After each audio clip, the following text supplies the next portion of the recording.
Misalnya di sini saya akan mempresentasikan dengan judul materi yaitu motor bakar empat tak.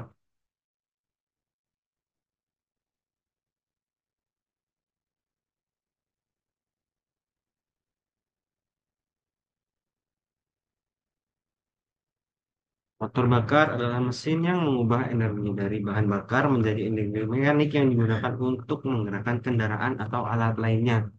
Proses ini dilakukan dengan cara pembakaran bahan bakar dalam mesin untuk menghasilkan tenaga yang dapat digunakan.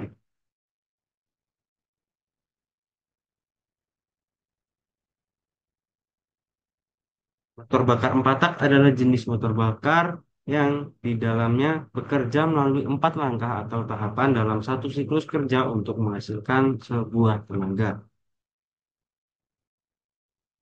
Nah, dalam empat langkah ini yaitu ada masing-masing langkah, yaitu langkah hisap yang pertama, kedua langkah kompresi, langkah tenaga, dan buang. Nah, yang pertama ini adalah langkah hisap dalam motor bakar patak. Dilihat pada gambar di samping bahwa saat terjadinya langkah hisap, posisi piston bergerak dari titik mati atas ke titik mati bawah. Nah, saat piston bergerak ke titik mati bawah, klep masuk akan terbuka, memungkinkan campuran udara dan bahan bakar masuk ke dalam silinder melalui saluran hisap. Tiga yaitu gerakan turun piston juga menciptakan sebuah ruang kosong di dalam silinder, sehingga tekanan di dalam silinder menurun. Ini menyebabkan campuran udara dan bahan bakar akan terdorong masuk dari saluran hisap karena perbedaan sebuah tekanan.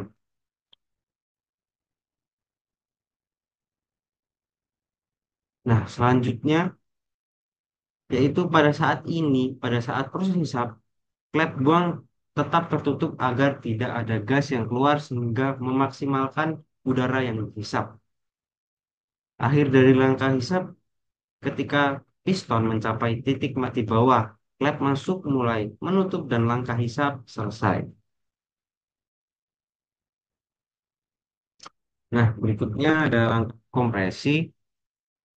Piston bergerak dari titik mati bawah menuju ke titik mati atas, di mana saat langkah pertama, yaitu langkah hisap, di mana si piston bergerak ke bawah, menarik udara, dan menciptakan ruang, sedangkan langkah kompresi, piston bergerak menuju ke titik mati atas.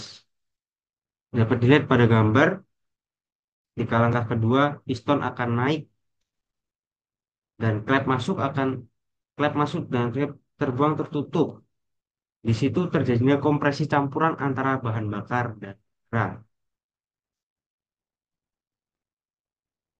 Berikutnya ada langkah pembakaran. Posisi piston. Piston berada di titik mati bawah. Kedua klep, baik klep masuk maupun klep buang, tetap tertutup untuk menjaga campuran udara. Bahan bakar tetap berada di ruang bakar. Proses pembakarannya terjadi karena busi memercikan api yang kemudian membakar campuran udara bahan bakar yang sudah dikompresi. Jadi hasil dari langkah kompresi tadi yang dipicu oleh busi akan terjadi proses pembakaran. Pembakaran ini menyebabkan tekanan sangat besar di dalam silinder. Akibat tekanan ini, dari pembakaran ini, piston mendorong pad ke arah titik mati bawah. Gerakan ini mengubah energi panas dari pembakaran menjadi energi mekanis. Gerakan piston yang terdorong ke bawah ini diteruskan oleh stang Seher dan kruk as yang kemudian menghasilkan gerakan putaran. Nah, gerakan inilah yang nantinya digunakan untuk menggerakkan roda kendaraan.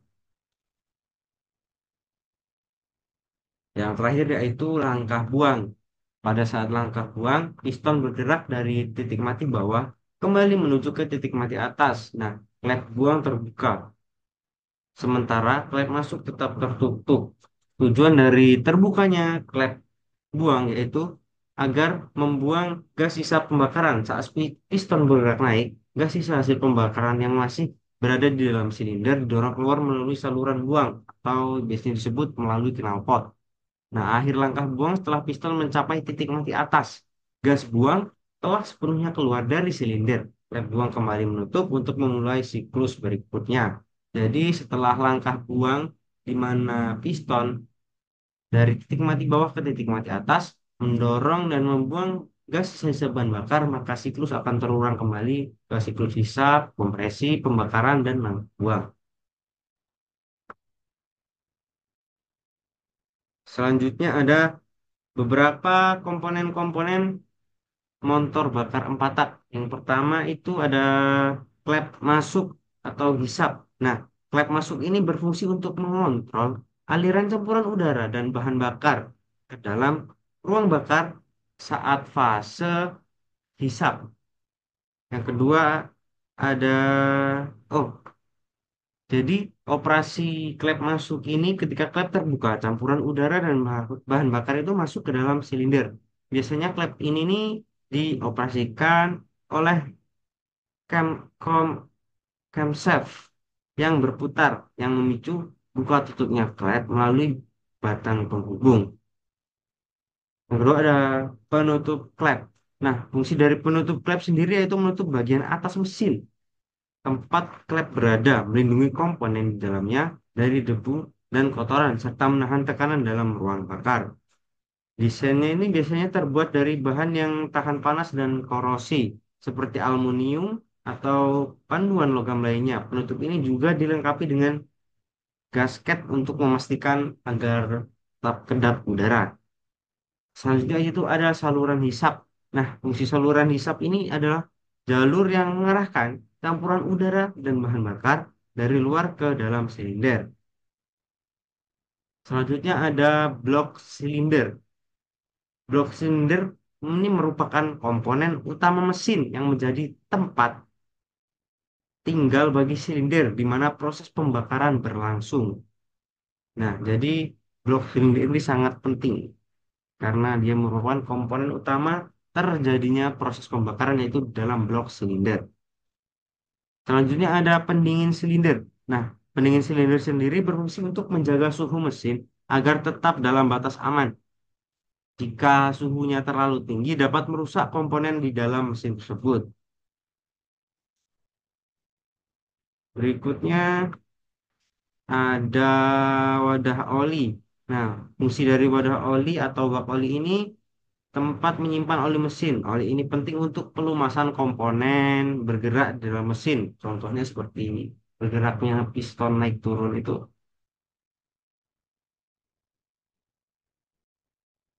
Selanjutnya ada as atau poroscam. Nah, as atau poroscam ini berfungsi untuk mengontrol buka tutupnya klep di dalam mesin. As ini, as ini biasanya mempengaruhi ya. As ini berputar seiring dengan putaran crankshaft, klep buang. Nah, klep buang sendiri berfungsi untuk membuang gas hasil pembakaran. Selanjutnya ada busi. Busi berfungsi untuk memicu pembakaran udara dan membakar dalam ruang bakar dengan menghasilkan percikan api. Jadi kalau nggak ada busi yang di pembakaran karena tidak adanya percikan api. Saluran buang. Selanjutnya saluran buang ini sebenarnya mengarahkan gas hasil pembakaran dari mesin yang mesin ke lingkungan biasanya melalui knalpot. Berikutnya ada piston. Piston sendiri berfungsi untuk mengubah tekanan hasil pembakaran menjadi gerakan mekanis. Piston bergerak naik turun di dalam blok silinder.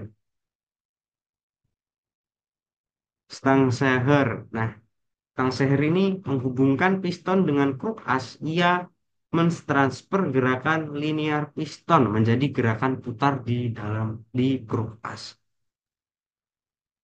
Yang terakhir itu ada kruk as. Kruk as sendiri berfungsi untuk mengubah gerakan linear dari piston menjadi gerakan putar yang dapat digunakan menggerakkan kendaraan dan mesin lainnya. Jadi sekian presentasi dari saya. Apabila ada kesalahan penyampaian atau kesalahan penyampaian dalam materi yang kurang tepat, mohon dimaafkan karena saya juga sedang belajar memahami tentang materi motor bakar empat tak ini. Sekian dari saya. Wassalamualaikum warahmatullahi wabarakatuh.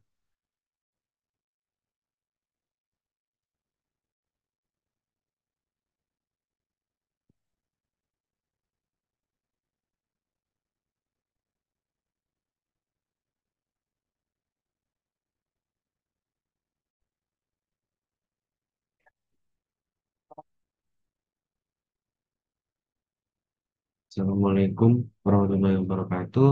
Izin perkenalkan diri, nama saya Muhammad Nurti Fadilah dengan NPM 2314 10 79. Di sini saya akan mempresentasikan materi tentang motor bakar dua tak.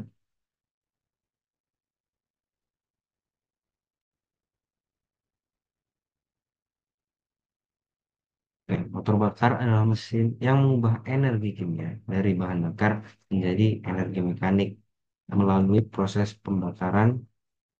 Proses ini menghasilkan tenaga yang digunakan untuk menggerakkan kendaraan atau peralatan.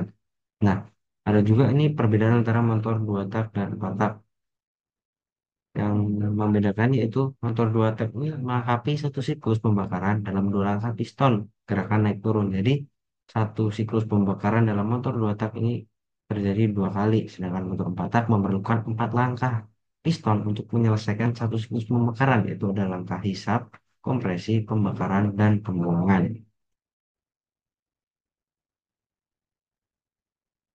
Berikutnya ada prinsip kerja motor bakar dua tak. Nah, di sini ada dua prinsip kerja yaitu pengisapan dan pembakaran. Pengisapan dan pembakaran, pembakaran dan pembuangan. Pertama itu saat piston turun, campuran udara dan bahan bakar masuk dalam silinder pada saat yang sama. Campuran yang terbakar dikeluarkan dari silinder dapat dilihat dalam gambar di samping bahwasanya saat piston turun itu akan menghisap udara dan bahan bakar masuk dalam silinder sekaligus mengeluarkan asap. Berikutnya itu langkah pembakaran dan pembuangan, di mana saat piston naik menciptakan kompresi pada campuran bahan bakar. Ketika campuran terbakar, tenaga dihasilkan dan mendorong piston turun. Jadi cuma dua langkah, kok naik, turun, naik kompresi, turun, hisap dan pembuangan.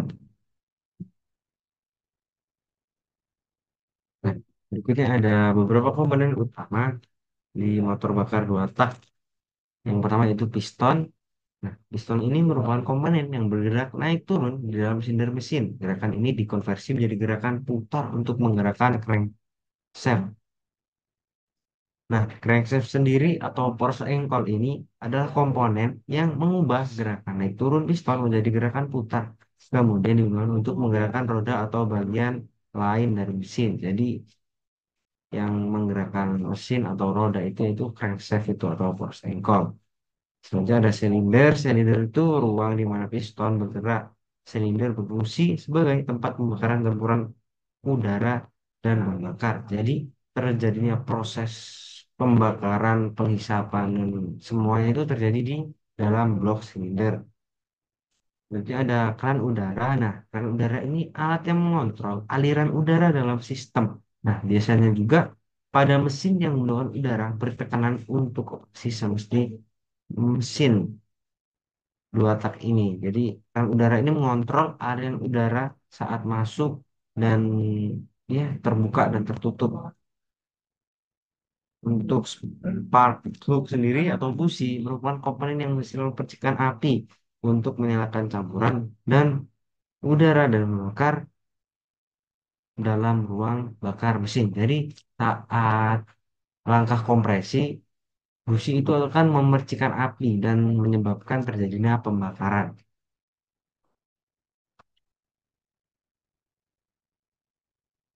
Oke, selanjutnya ada kelebihan motor bakar watak. Yang pertama tentu desain yang sederhana.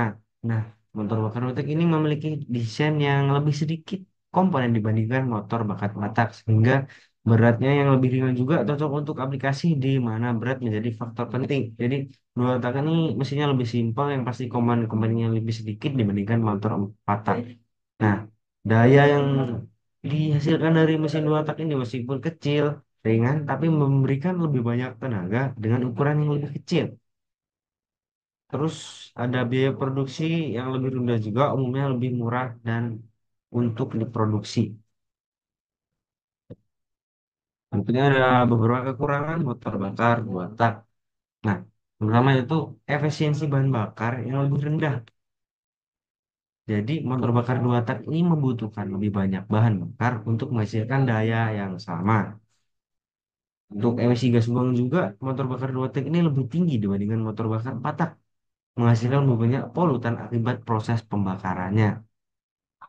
Umur mesinnya juga lebih pendek dan komponen lebih cepat mengalami keausan lebih cepat karena desain motor dua tak sendiri yang menyebabkan keausan lebih cepat karena desainnya. Nah, juga motor dua tak sendiri kurang apa ya, kurang ramah lingkungan karena ya polusinya lebih tinggi dan memberikan dampak negatif terhadap lingkungan karena emisi yang tinggi. Berikutnya ada pengaplikasian untuk motor bakar letak. Jadi untuk pada kendaraan bermotor, motor bakar letak ini digunakan dalam sepeda motor, terutama di model yang lebih kecil. Untuk alat-alat mesin ini seperti alat-alat pemesin pemotong rumput dan mesin pemadam kebakaran. Alat-alat yang simpel juga itu biasanya menggunakan mesin motor dua tak. Selanjutnya ada kendaraan laut. Nah, kendaraan laut ini umumnya digunakan dalam bentuk perahu-perahu kecil untuk mengangkut barang itu menggunakan mesin motor bakar dua tak. Perkembangan teknologi. Nah, inovasi terbaru ini pengembangannya sistem pembakaran diharapkan dapat mengembangkan sistem pembakaran yang lebih efisien dan ramah lingkungan untuk motor dua tak sehingga motor dua tak ini lebih efisien lagi dalam sistem bahan bakarnya lebih irit lagi sama tingkat polusinya bisa dikurangi. Untuk emisinya juga penggunaan bahan bakarnya kan lumayan boros di motor bakar watak, jadi diharapkan dengan perkembangan teknologi dapat membuat ini apa agar bahan bakar emisinya lebih efektif sehingga bisa lebih irit dari sekarang. Terakhir itu perbandingan dengan teknologi mesin alternatif. Nah, munculnya mesin listrik ini dan hibrida sebagai alternatif yang lebih ramah lingkungan. Jadi lebih ramah lingkungan karena mesin listrik kan tidak menghasilkan yang namanya asap, jadi lebih ramah lingkungan dibandingkan mesin motor buatan.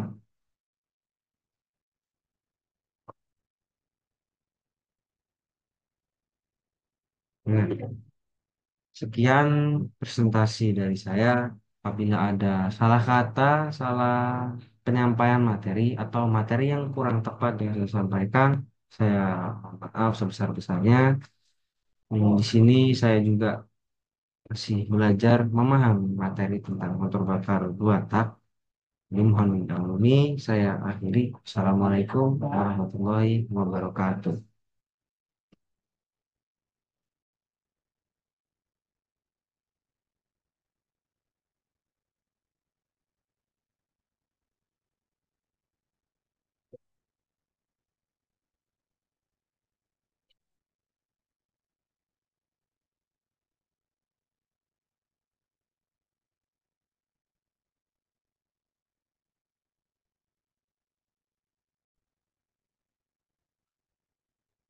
Tentu saja saya akan mempresentasikan materi yaitu empat tak solar.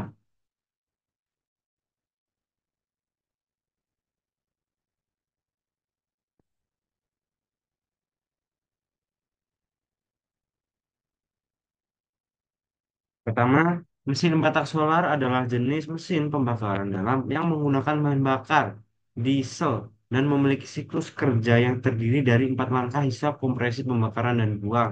Nah, mesin ini dirancang untuk mengubah kimia dari bahan bakar untuk menjadi energi mekanik yang dapat digunakan untuk menggerakkan kendaraan atau peralatan lainnya. Nah, kegunaan mesin ini juga biasanya banyak digunakan dalam kendaraan berat seperti truk, bus, generator listrik, dan mesin industri berkat efisiensinya dalam mengkonsumsi bahan bakar dan kemampuannya menghasilkan tenaga yang cukup besar.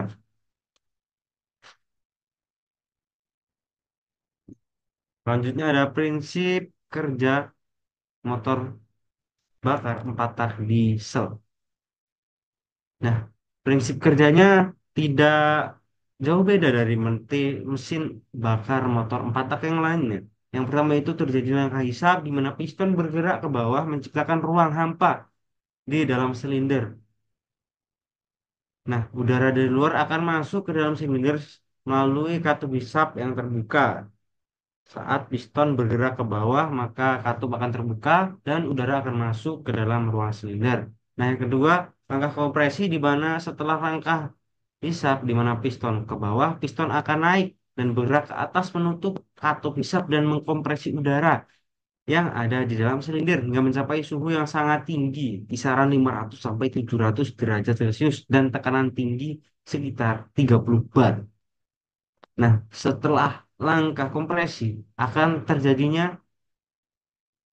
langkah pembakaran. Nah, bahan bakar diesel disemprotkan ke dalam silinder menggunakan injektor karena suhu tinggi dari kompresi, bahan bakar langsung terbakar menghasilkan tekanan yang mendorong piston kembali turun.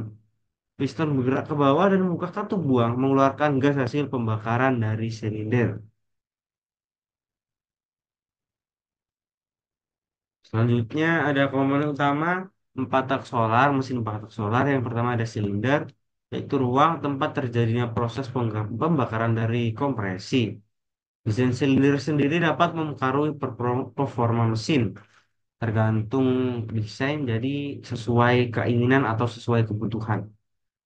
Berikutnya ada piston, komponen yang bergerak naik turun.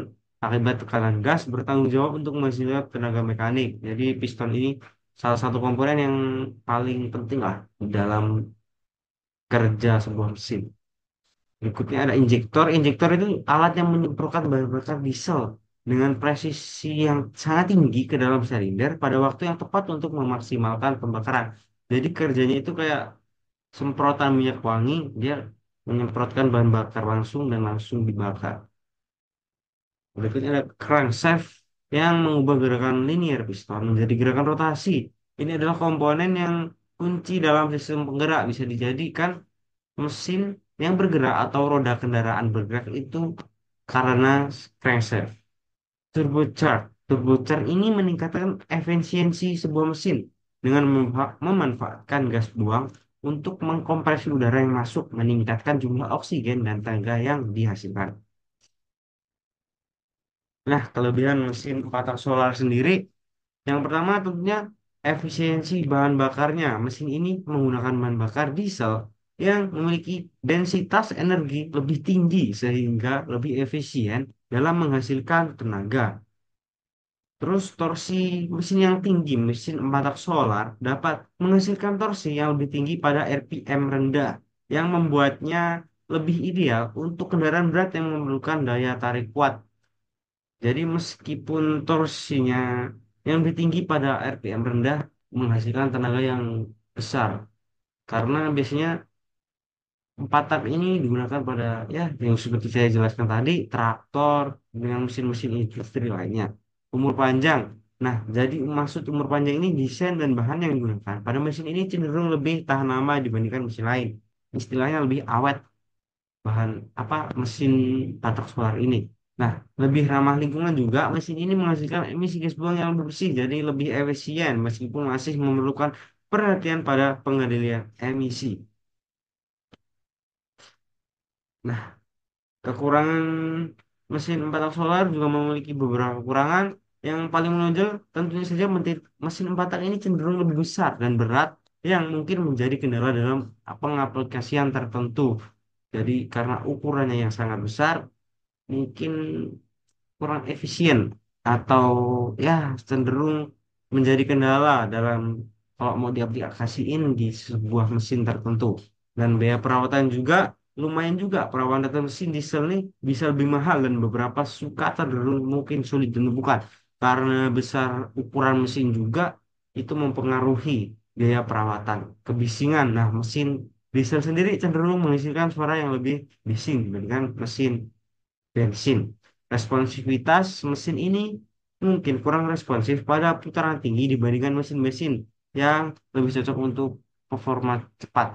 Mungkin ibaratkan mesin bensin itu mencari kecepatan, kalau mesin di solar ini lebih ke tenaga apa ya? Tenaga yang dicari itu tenaganya bukan kecepatan tapi tenaga yang besar.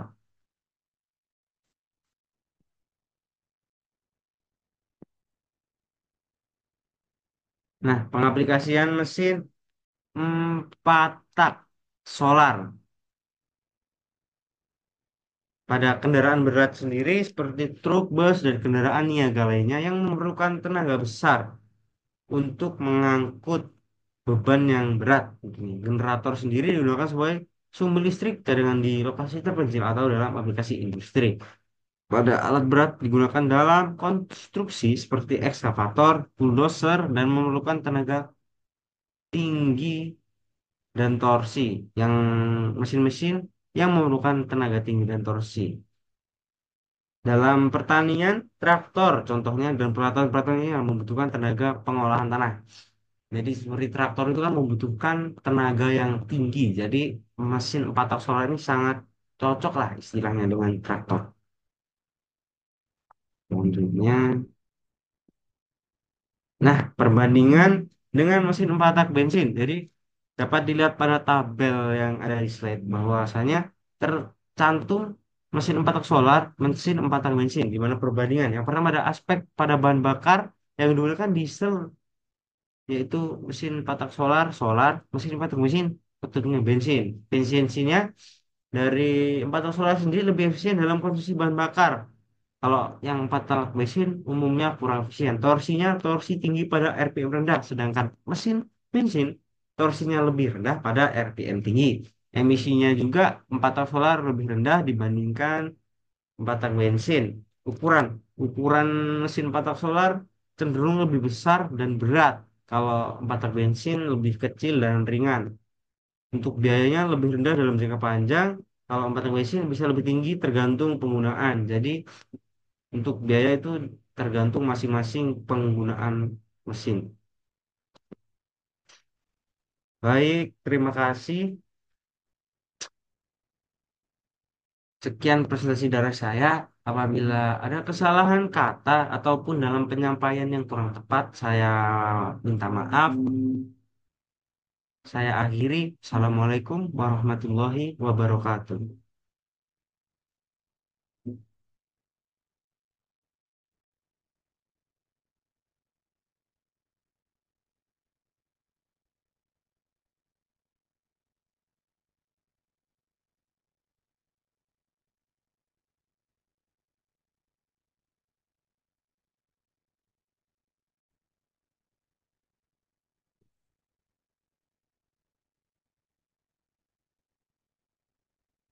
Baiklah saja, sini saya akan menjelaskan atau mempresentasikan dengan judul materi sistem penyaluran bahan bakar bensin dan diesel. Nah, menurut Daiwin 1991, sistem penyaluran bahan bakar adalah sistem penyimpanan dan penyuplai bahan bakar ke silinder mesin dalam bentuk campuran yang mudah terbakar. Nah, bahan bakar adalah sumber energi utama untuk transportasi industri dan berbagai aplikasi. Ketersediaan dan distribusi yang efisien sangat penting untuk mendukung perekonomian. Sistem penyaluran bertanggung jawab untuk mengangkut, menyimpan, dan mendistribusikan bahan bakar dari kilang ke konsumen akhir, memastikan bahwa bahan bakar tersedia tepat waktu dan dalam jumlah yang diperlukan. Nah, selanjutnya yaitu sistem penyaluran bahan bakar bensin. Nah, yang pertama itu tangki bahan bakar berfungsi untuk menyimpan bahan bakar sebelum digunakan oleh mesin.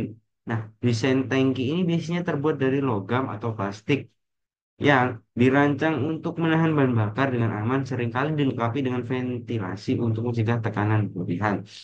Berikutnya ada pompa dan bahan bakar yang berfungsi mengalirkan bahan bakar dari tangki ke injektor atau karburator dengan tekanan yang tepat.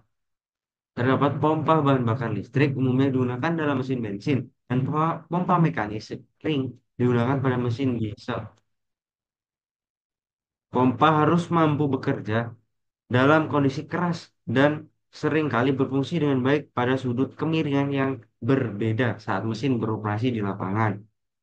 Filter bahan bakar. Nah, fungsi dari filter bahan bakar sendiri ini menyaring kotoran, air, dan partikel dari bahan bakar sebelum masuk ke injektor atau karburator. Pentingnya memastikan bahwa hanya bahan bakar yang bersih yang masuk ke mesin, yang membantu mencegah kerusakan pada injektor atau komponen lainnya.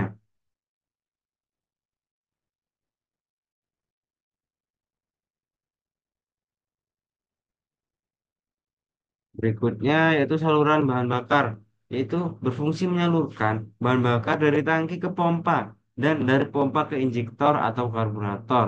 Saluran ini biasanya terbuat dari bahan bakar dari bahan yang tahan terhadap korosi dan tekanan yang tinggi serta memiliki tahanan terhadap cuaca. Berikutnya ada injektor atau karburator injektor. Dalam sistem injeksi, injektor berfungsi menyemprotkan bahan bakar ke dalam ruang bakar dengan tekanan tinggi. Nah, sistem ini umum digunakan pada mesin diesel modern karburator. Dalam mesin bensin, karburator mencampurkan bahan bakar dan udara sebelum memasuki ruang bakar. Pada mesin pertanian yang lebih tua, karburator sekering digunakan. Jadi, kalau injektor ini lebih ke mesin-mesin yang apa ya, mesin motor yang modern yang sudah memakai injeksi dan tidak memakai karburator lagi. Yang keenam, rail atau untuk sistem command rail pada mesin diesel yang berfungsi menyimpan bahan bakar bertekanan tinggi dan mendistribusikannya ke injektor.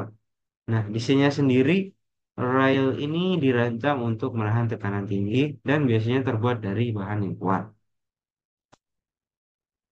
Nah, berikutnya ada sensor dan ECU atau Engine Control Unit. Berfungsi dalam sistem yang lebih modern. Sensor mengumpulkan data tentang tekanan, suhu, dan aliran bahan bakar, sementara ECU mengontrol injektor untuk memastikan injeksi tepat, yang peran penting membantu mengoptimalkan efisien pembakaran dan performa mesin. Yang terakhir ada katup pengaman dan regulator tekanan fungsi. Fungsinya sendiri mengontrol dan menjaga tekanan dalam sistem agar tetap dalam batas yang aman. Pentingnya mencegah kerusakan pada komponen akibat tekanan berlebihan dan memastikan aliran bahan bakar yang stabil. Itu fungsi dari katup pengaman dan regulator tekanan.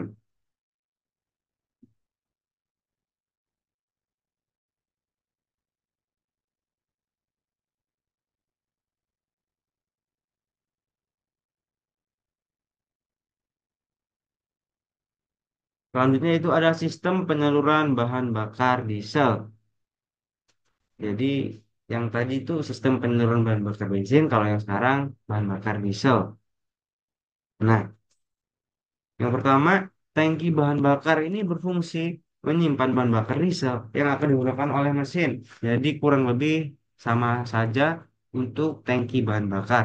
Nah, dan pompa bahan bakar primer berfungsi untuk mengambil bahan bakar dari tangki dan mengalirkannya ke pompa tekanan tinggi. Nah, pompa ini itu membantu mengisi sistem bahan bakar dengan bahan bakar sebelum pompa tekanan tinggi bekerja. Nah, tipenya juga dapat berupa pompa mekanis yang sering digunakan pada mesin diesel yang lebih tua atau pompa listrik pada mesin diesel modern. Untuk yang berikutnya ada pompa yang bertekanan tinggi, berfungsi meningkatkan tekanan bahan bakar ke tingkat yang sangat tinggi, biasanya antara 1350 hingga 2500 bar sebelum disalurkan ke injektor. Untuk desain pompanya sendiri ini dirancang untuk menghasilkan tekanan yang diperlukan untuk menyemprotkan bahan bakar ke dalam ruang bakar. Yang terakhir itu ada filter bahan bakar yang berfungsi menyaring kotoran air, partikel dari bahan bakar sebelum masuk ke injektor.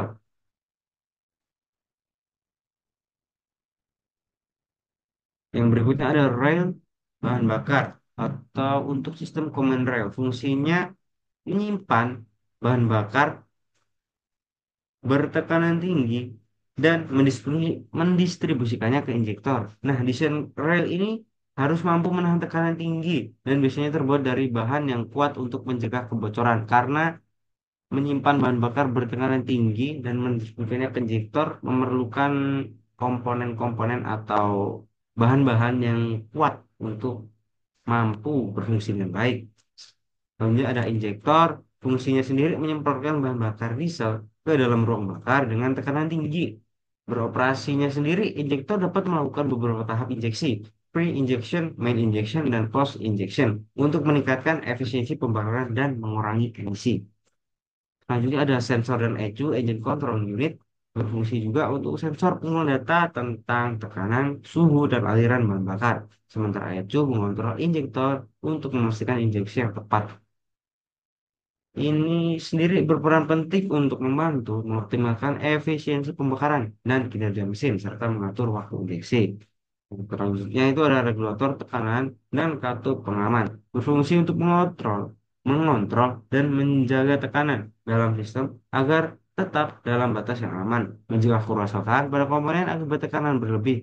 Pentingnya menjamin aliran bahan bakar yang stabil dan efisien ke injektor agar memaksimalkan proses pembakaran nanti. Nah, selanjutnya ada pipa saluran bahan bakar yang berfungsi menghubungkan semua komponen dari tangki, bahan bakar hingga injektor untuk memastikan transportasi bahan bakar yang efisien. Materialnya biasanya pipa, biasanya terbuat dari bahan yang tahan terhadap korosi dan tekanan tinggi.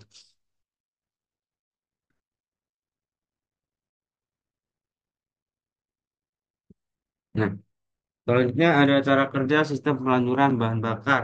Ada bahan bakar bensin dan bahan bakar diesel. Yang pertama, saya jelaskan dulu bahan bakar bensin dulu. Yang pertama, pengisian bahan bakar. Untuk bensin ini diisi ke dalam tangki bahan bakar.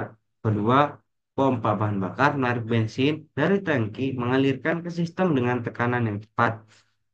Terus bahan bakar melewati filter untuk menyaring kotoran dan partikel. Nah, injektor juga menyemprotkan bensin ke dalam saluran setelah disaring tadi masuk ke ruang bakar dalam bentuk kabut halus. Campuran udara dan mesin di ruang bakar dibakar oleh spark plug atau busi. Jadi busi memercikkan api dan membakar bahan bakar. Tenaga yang dihasilkan dari pembakaran yang menggerakkan piston dan memutar crankshaft untuk menggerakkan kendaraan. Berikutnya ada cara kerja untuk mesin diesel sendiri kurang lebih sama. Untuk pengisian bahan bakar sendiri, bahan bakar ditampung di dalam tangki juga. Yang berikutnya ada pompa primer, menarik bahan bakar dari tangki dan mengalirkannya ke pompa tekanan tinggi. Yang ketiga, nah dari pompa tekanan tinggi tersebut meningkatkan tekanan bahan bakar dan mengalirkannya ke rail. Terus bahan bakar akan didistribusikan ke injektor melalui rail. Nah, injektor sendiri menyemprotkan bahan bakar ke ruang bakar dalam bentuk kabut halus yang memudahkan pencampuran dengan udara. Yang terakhir yaitu diesel terbakar akibat tekanan tinggi di dalam ruang bakar menghasilkan tenaga. Jadi perbedaannya kalau dilihat sendiri sebenarnya cukup mirip juga cara kerja pada dua mesin. Yang cukup menonjol itu cara kerja kedua, pompa bahan bakar menarik bensin dari tangki dan menekan sistem dengan tekanan yang tepat. Itu pada mesin bensin, kalau di ESA sendiri, pompa primer menarik bahan bakar dari tangki dan menekan ke pompa ke bertekanan tinggi. Jadi kalau bensin nggak ada yang apa pompa tekanan tinggi, tinggi sedangkan mesin diesel ada pompa tekanan tingginya. Itu yang membutuhkan. Nah, terima kasih. Sekian presentasi dari saya. Apabila ada kesalahan dalam penyampaian ataupun dalam saya berbicara, saya mohon maaf. Saya akhiri. Wassalamualaikum warahmatullahi wabarakatuh.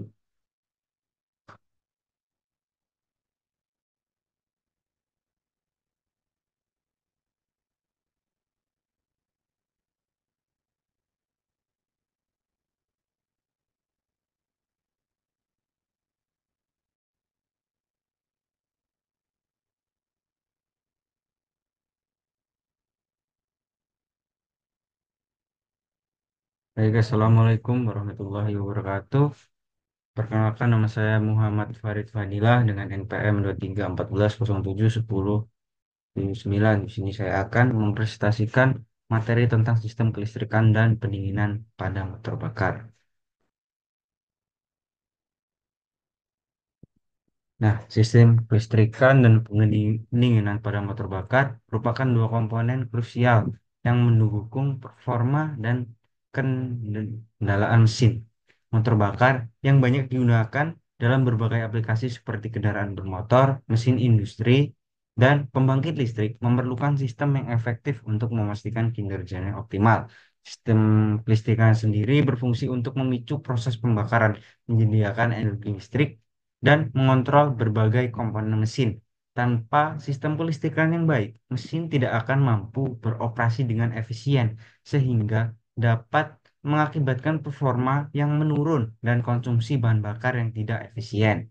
Di sisi lain, sistem pendinginan juga memiliki peran vital dalam menjaga suhu mesin agar tetap dalam batas aman. Suhu yang terlalu tinggi dapat menyebabkan kerusakan serius pada komponen mesin, sehingga sistem pendinginan yang efektif sangat diperlukan untuk mencegah terjadinya overheating.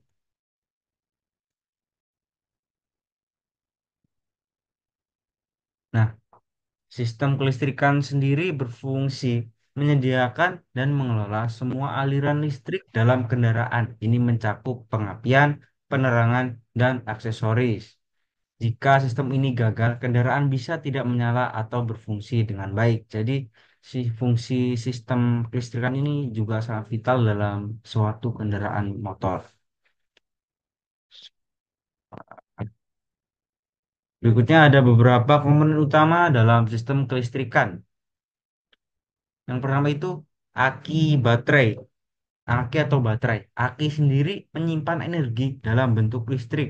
Nah, saat mesin dimatikan, aki menyediakan daya untuk lampu, radio, dan sistem elektronik lainnya. Dalam kendaraan modern, aki juga berfungsi untuk mendukung sistem manajemen mesin dan fitur keamanan. Lainnya yaitu ada alternator. Nah, alternator sendiri bekerja saat mesin itu sudah menyala, menghasilkan listrik yang diperlukan untuk mengisi ulang aki dan memberi daya pada sistem kelistrikan kendaraan.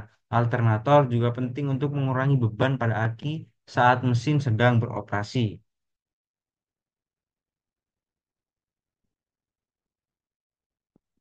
Berikutnya ada kumparan pengapian. Nah, kumparan pengapian ini bertugas mengubah tegangan rendah dari aki menjadi tegangan tinggi untuk menciptakan percikan api di busi. Nah, tegangan yang ini biasanya antara 12.000 sampai 45.000 volt.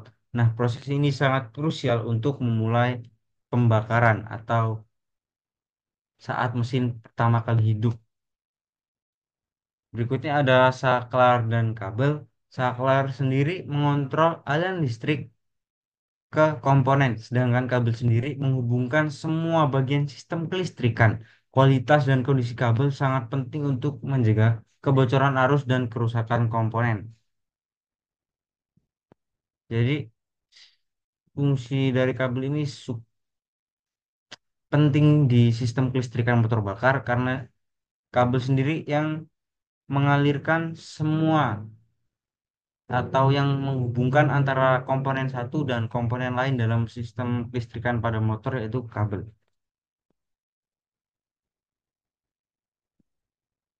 Selanjutnya ada proses pengapian dan pendinginan.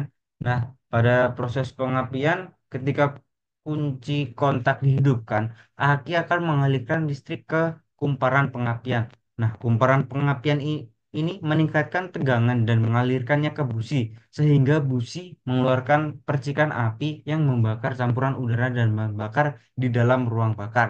Pembakaran ini menciptakan tekanan yang mendorong piston mengubah energi kimia menjadi sebuah energi mekanik sehingga mesin bisa bekerja atau kalau di sepeda motor itu motornya bisa berjalan.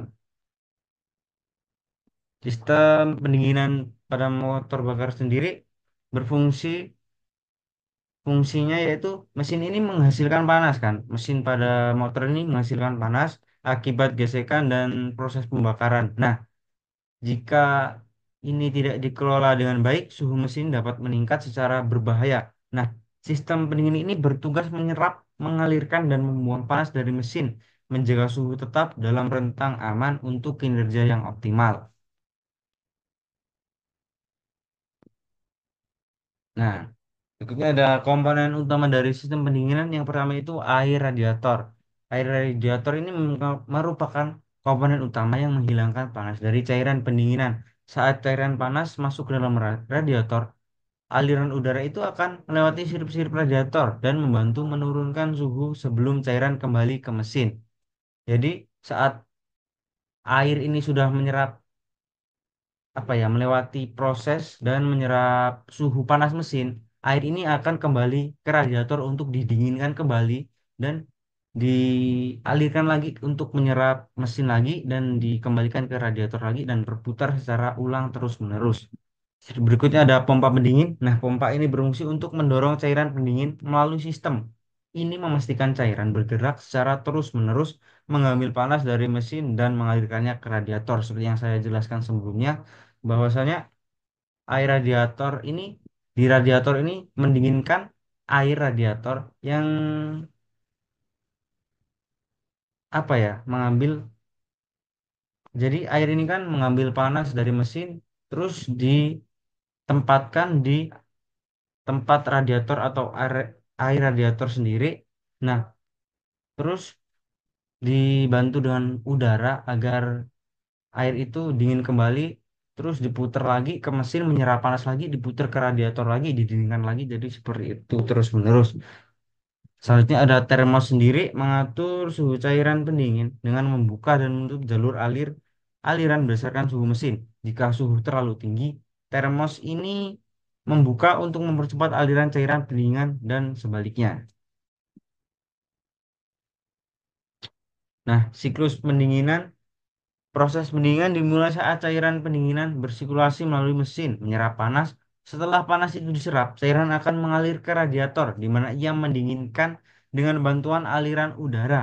Cairan yang sudah dingin kemudian kembali ke mesin, dan siklus ini terus berulang kali untuk menjaga suhu mesin tetap stabil agar menghindari terjadinya suatu overheating. Baik, terima kasih. Sekian presentasi dari saya. Apabila ada salah kata dan salah dalam penyampaian, saya mohon maaf. Di sini saya masih mencoba belajar memahami sistem kelistrikan dan pendinginan pada motor bakar. Jadi mohon dimaklumi. Sekian dari saya. Wassalamualaikum warahmatullahi wabarakatuh.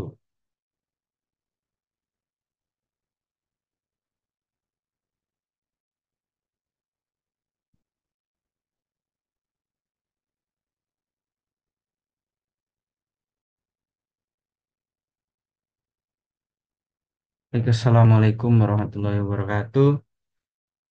Izin perkenalkan diri. Nama saya Muhammad Farid Fadilah dengan NPM 2314071079. Maaf untuk di PPT NPM-nya salah. Di sini saya akan menjelaskan atau mempresentasikan sebuah materi, yaitu sistem transmisi dan pelumasan.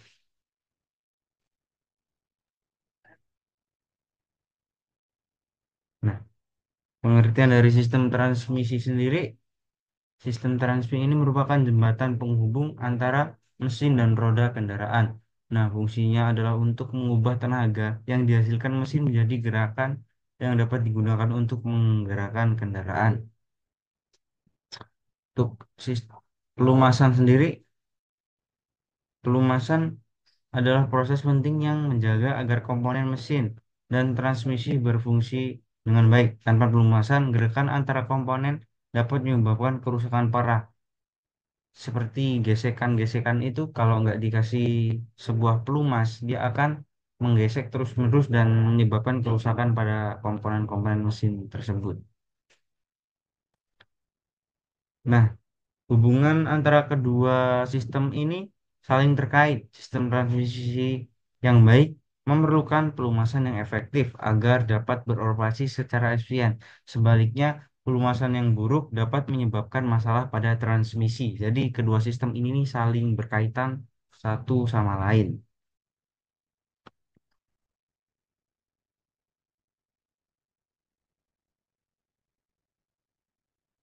Definisi dari sistem transmisi.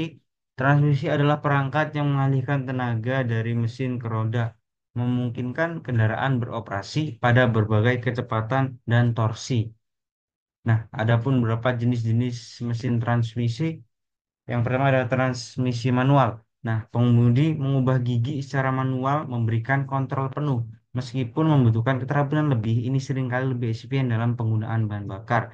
Jadi contohnya itu pada motor gigi, contohnya motor motor gigi, motor Supra X125, Supra Pit itu motor gigi. Adapun transmisi otomatis, Memindahkan gigi secara otomatis berdasarkan kecepatan dan beban mudah digunakan terutama di lalu lintas padat. Untuk transmisi CVT sendiri menggunakan sistem pulley untuk memberikan rasio gear yang halus tanpa langkah, meningkatkan efisiensi bahan bakar. Komponen sistem transmisi sendiri yang pertama ada kopling, berfungsi untuk menghubungkan dan memutuskan tenaga dari mesin ke transmisi. Kopling otomatis dan manual memiliki mekanisme yang berbeda, tetapi keduanya penting untuk perpindahan gigi yang halus. Gearbox. Yang kedua ada gearbox. Gearbox ini tempat di mana gigi-gigi beroperasi untuk mengubah rasio torsi dan kecepatan. Gearbox terdiri dari berbagai gigi yang diatur dalam rasio yang berbeda, memungkinkan kendaraan beroperasi pada berbagai kecepatan.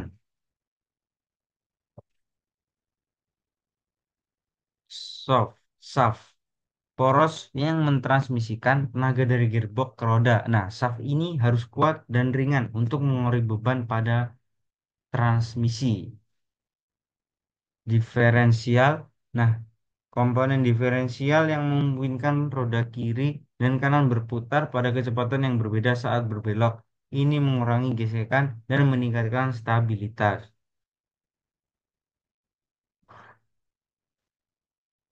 Nah, fungsi sistem transmisi sendiri yang pertama itu mengatur kecepatan dan torsi. Transmisi memungkinkan pengemudi untuk mengubah kecepatan dan torsi sesuai kebutuhan. Ini sangat penting saat menanjak atau menurun. Jadi kita bisa mengatur yang sesuai yang kita butuhkan saat berkendara. Yang berikutnya ada memungkinkan perpindahan gigi. Dengan adanya transmisi, pengemudi dapat memilih gigi yang sesuai untuk situasi berkendara yang berbeda, meningkatkan efisiensi dan kontrol.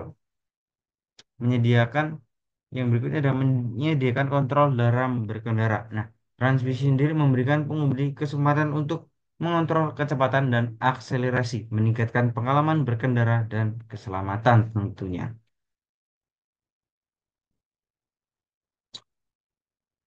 Berikutnya ada sistem pelumasan sendiri. Definisi dari sistem pelumasan yaitu pelumasan adalah proses di mana minyak atau pelumas diterapkan pada komponen mesin untuk mengurangi gesekan, mencegah keausan, dan mendinginkan bagian-bagian yang bekerja keras.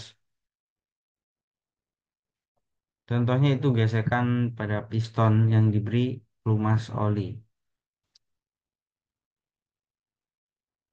Pentingnya pelumasan. Nah, pelumasan sendiri ini sangat penting karena pelumasan yang baik memperpanjang umur mesin dan transmisi, mengurangi kebutuhan perbaikan tentunya dan menjaga kinerja kendaraan tetap maksimal.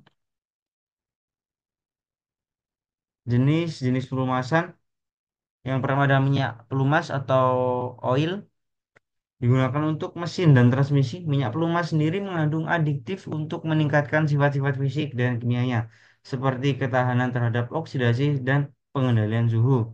Grease. Grease sendiri, grease sendiri pelumas berbasis pasta yang biasanya digunakan untuk bagian yang tidak bergerak cepat, memberikan perlindungan jangka panjang terhadap keausan dan korosi. Selanjutnya ada pelumas sintesis dan konvensional. Rumah sintesis sendiri dirancang untuk memberikan kinerja yang lebih baik pada suhu ekstrim, memiliki viskositas yang lebih stabil, dan lebih tahan terhadap oksidasi dan dibandingkan pelumas konvensional. Yang selanjutnya itu yang paling penting itu mengurangi gesekan. Nah, pelumasan mengurangi kontak langsung antara dua permukaan yang bergerak yang dapat menyebabkan keausan dan kerusakan. Juga mendinginkan komponen. Minyak pelumas juga membantu membawa panas yang dihasilkan selama operasi keluar dari komponen, menjaga suhu dalam batas aman. Terus fungsi pelumasan yaitu mencegah korosi dan keausan. Jadi pelumasan ini membentuk lapisan pelindung yang melindungi komponen dari kerusakan akibat kelembapan dan zat korosif. Zat korosif kayak karat gitu contohnya. Hubungan antara transmisi dan pelumasan sendiri yaitu pengaruh pelumasan pada kinerja transmisi yang pertama. Pelumasan yang baik memastikan gigi dan komponen transmisi bekerja dengan lancar, meningkatkan efisiensi dan responsivitas kendaraan. Dampak kekurangan pelumasan ini, jika pelumasan tidak memadai, komponen transmisi bisa cepat aus, menyebabkan kegagalan mekanis dan biaya perbaikannya yang tinggi. Contoh kasusnya yaitu di mana kurangnya pelumasan mengakibatkan kerusakan transmisi, misalnya penggunaan pelumas yang salah atau tidak melakukan penggantian pelumas sesuai jadwal.